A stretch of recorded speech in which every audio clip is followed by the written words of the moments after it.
इसीलिए जब plant cell को लेकर हम होमोजेनेट जब बनाएंगे, जब उसको ग्राइंड करेंगे, तो comparatively it is difficult to make homogenate of plant cells than of the animal cells, because to animal cell it is easy to be damaged mechanically, but to plant cell it is not easy to be damaged, because plant cells have an additional covering of cell, that is cell wall.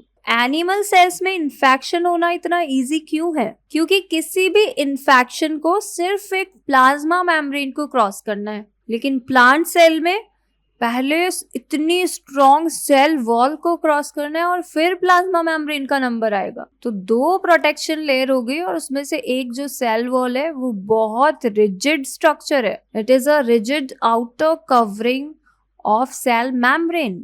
So that means plant cells have 2 layers.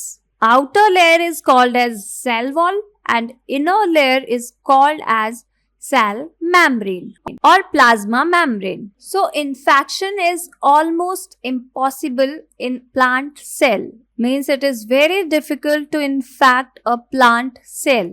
तो कोई भी virus आएगा या कोई disease causing agent आएगा, वो plants में बहुत मुश्किल से जा पाएगा या जा ही नहीं पाएगा। बट सेल वॉल है, इसका मतलब ये नहीं है कि प्लांट में कभी इन्फेक्शन ही नहीं होगा। Plants also have diseases, they are also infected, but cell wall की वजह से बहुत सारे इन्फेक्शंस ऐसे होते हैं जो प्लांट सेल में नहीं जा पाते हैं कंपैरेटिवली टू एनिमल सेल। इसके अलावा cell wall cell cell interaction में भी हेल्प करती है। So the interaction between a cell to its adjacent cell is maintained by cell wall.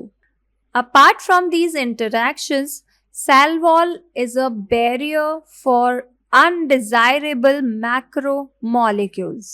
For example, a bacterial cell or an animal cell can uptake the foreign DNA from its environment.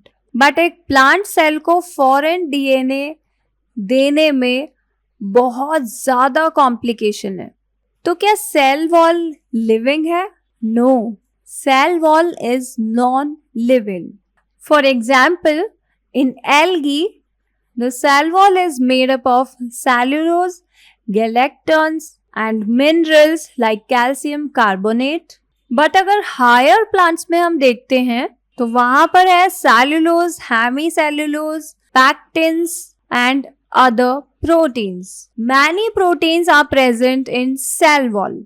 Even हम cell wall को भी बहुत सारी categories में differentiate कर सकते हैं. Primary cell wall, secondary cell wall and tertiary cell wall. Primary cell wall is the feature of young cells, यानी प्राइमरी सेल वॉल उन सेल्स में होगी, उन प्लांट सेल में होगी जो अभी अभी रिसेंटली बने हैं. बट जैसे जैसे सेल की एज इंक्रीज होती है, जैसे जैसे उनमें डिवीजन का पोटेंशियल लॉस होने लगता है, जैसे जैसे उसकी उम्र बढ़ती जाती है, cell again starts to form a secondary cell wall. और ये secondary cell wall exactly cell के मैच्योर होने के बाद आती है. और जैसे जैसे सेल और मैच्योर होती जाती है, वो एक नई सेल वॉल बना लेती है. That means it synthesises a new cell wall and that is inside of the primary cell wall. That means primary cell wall के अंदर सेकेंडरी सेल वॉल बनती है. यानी secondary cell wall primary cell wall और plasma membrane के बीच में present होती है. तो अगर हम आउटर कवरिंग का अंदर से स्ट्रक्चर स्टार्ट करें एक प्लांट सेल का, तो सबसे पहले कौन सी लेयर होगी? इनर साइड से प्लाज्मा मेम्ब्रेन, देन होगी secondary cell wall and then outermost covering is primary cell wall. बहुत सारे ऐसे भी प्लांट्स हैं जो टर्शरी सेल वॉल बनाते हैं. तो टर्शरी सेल वॉल भी सेकेंडरी सेल वॉल के इनसाइड बनेगी, लेकिन वो भी प्लाज्मा मेम्ब्रेन के बाहर रहेगी. तो टर्शरी सेल वॉल कहाँ प्रेजेंट होगी? सेकेंडरी सेल वॉल और प्लाज्मा मेम्ब्रेन के बीच में। अब सेकेंडरी सेल वॉल कहाँ आ गई है? प्राइमरी सेल वॉल और टर्शरी सेल वॉल के बीच में। So we have cell membrane, then tertiary cell wall, then secondary cell wall, then primary cell wall.